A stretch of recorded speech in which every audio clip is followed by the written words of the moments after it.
Осетины, кавказские аланы и след чеченцев и аварцев в их ДНК. Друзья, мы не утверждаем, что наше мнение – это истина последней инстанции, но мы просто хотим вам привести интересные данные и собственные выводы. Происхождение осетинского народа давно вызывает споры среди историков. Их то считают потомками ираноязычных алан, то кавказского племени, перешедшего на иранский язык. Если мы обратимся к генетическим данным, то, к примеру, осетинский ДНК-генофонд с одной стороны представляет чеченское происхождение. Чеченские ученые-генетики обнаружили происхождение многих осетин от чеченцев нашхоевцев. Источник – сайт Проза.ру о происхождении чеченского и ингушского народов. Диана Ахматова. Это же подтвердил и чеченский историк Хасан Бакаев на своем YouTube-канале. Он объяснил, что, говоря с руководителем чеченского ДНК-проекта чеченским ученым-генетиком Пахрудином Арсановым, выяснилось, что многие осетинцы и происходят, оказывается, из чеченского нашхоевского генетического кластера. Источник YouTube Нахче World Видео. Историк Хасан Бакаев. Жизнь в Древней Антарктиде. Выпуск 75, 4 часть 72 выпуска.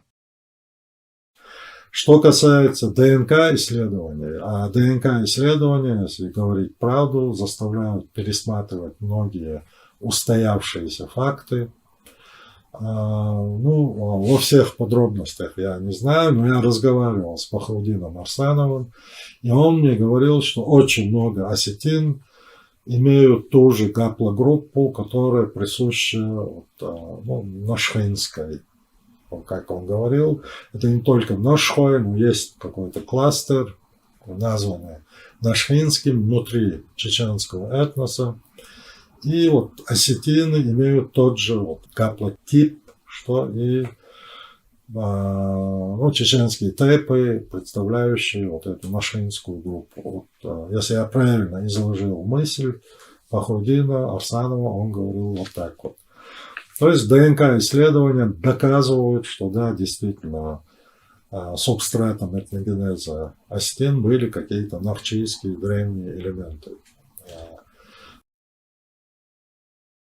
С другой стороны, в труде, где принимали участие грузинский ученый-генетик и Насидзе и другие, показана таблица, где демонстрируется достаточно близкое генетическое родство, например, всех осетин с аварцами. Однако, допустим, дегорцам близки еще и балкарцы, а лагерцам абазины и чеченцы. В то же время из всех осетинских групп к аварцам ближе всего алагирцы. В целом в этой генетической таблице можно наблюдать относительно близкое расположение всех осетин и к аварцам. Это, конечно, довольно старая работа, но некоторые данные показывают там, что можно наблюдать и относительно близкое генетическое расположение осетин от аварцев. Источник – статья Насидзе 2004. Mitochondrial DNA and Y chromosome variation in the Caucasus. В то же время осетинский историк и лингвист про осетинский язык в книге своей В. И. Абаев писал, в осетинском имеются отложения, идущие из местных субстратных ефетических языков, родственных, по-видимому, чечено-ингушскому, не прямо из ингушского или чеченского, а из какого-то их предшественника, не как усвоенные из чечено-ингушского в осетинский или обратно, а как принадлежавшие тому местному языковому субстрату, на основе которого сформировались и чечено-ингушский и осетинский языки. Ряд схождений ведет от чеченского прямо к осетинскому, минуя ингушский. Мало того, некоторые из них связывают чеченский с западным, дегорским диалектом осетинского языка, минуя иранский. Все вместе это указывает на большую древность и глубину осетино-вайнахских связей. Источник – книга В. И. Абаев. Осетино-вайнахские лексические параллели. 1959 год. Осетинский историк же и лингвист Тамерлан Камболов ко всему объяснял, что в осетинском языке было выявлено около 350 осетино-чеченских, 350 осетино-ингушских и 25 осетино-бацебийских параллелей. Причем есть прямые параллели осетино-чеченские, минуя ингушские в дегорском диалекте осетинского языка. В параллелях осетино-дагестанских было выявлено около 900 параллелей. Это все нам намекает на проживание предков осетин в более восточном направлении от нынешнего ареала. А основные лингвистические параллели выявлены с аварским языком, подметил Камболов. Источник – YouTube Айристон ТВ. Взаимовлияние осетинского языка и языков нахо-дагестанской группы. Языковая среда. Василий Иванович Абаев выявил около 60 осетинско-общевойнахских изоглос, а также почти по 350 осетинско-чеченских и осетинско-ингушских сепаратных схождений. Число осетинско-бацпийских схождений значительно меньше, всего около 25. Говоря о заимствованиях между чеченским, ингушским и осетинским, Василий Иванович Абаев отмечал, что ряд лексических схождений ведет от чеченского прямо к осетинскому, минуя ингушский. Некоторые из этих схождений связывают чеченский при этом с западным дегорским диалектом осетинского языка, минуя иронский. Эту особенность ученый объясняет тем, что эти схождения отражают более древнюю картину расселения племен, не засвидетельствованную историей. Надо отметить, что схождения между осетинским и дагестанским языками менее изучены, чем изоглосы в других языках. При сопоставлении осетинского с дагестанскими языками выявлено более 900 изоглос. Основная часть – это с аварским, около 230, лезгинским – более 130, лакским – около 110, столько же с даргинским.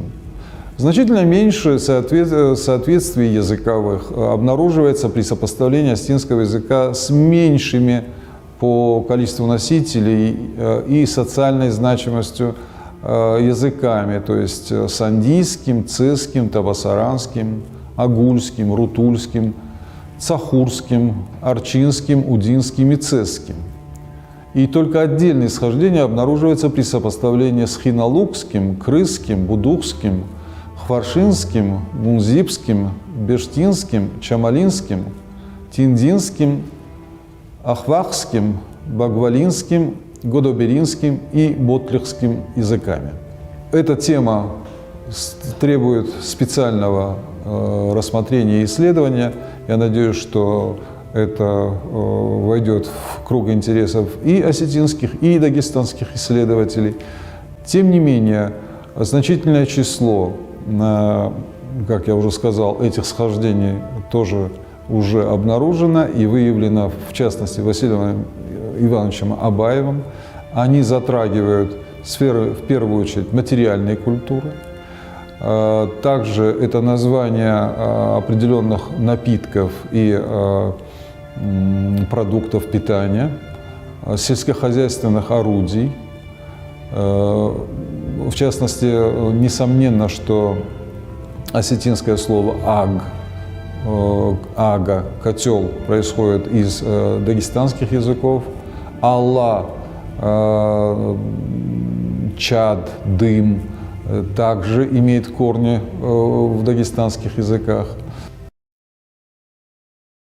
То есть гипотетически можно допускать, что в происхождении осетинского народа до его иронизации мог сыграть роль некий кавказский чечено-аварский фактор, симбиоз, то есть и предки чеченцев нашхоевцеев, и также предки аварцев. Но о чем-то уверенно говорить пока еще рано, исследования продолжаются. На наш также взгляд, исходя из этого всего, гипотетически можно допускать, что в происхождении осетинского народа до его иронизации базовую основу могли сыграть древние нахи-чеченцы, но впоследствии могли происходить некоторые генетические смешения, дополнения от аварского этногенеза. Но о чем-то уверенно говорить пока еще рано, исследования продолжаются. Что же касается самих халан, то исходя из множества трудов разных историков можно допустить, что скорее всего на Кавказе был образован некий Аланский союз из разных народов. Туда входили по всей видимости и чеченцы, и ингуши, и карачаевцы, и балкарцы, быть может даже горцы Дагестана. Осетины, судя по всему, входили в этот союз так же, как аланы кавказские, но впоследствии они утратили свой язык.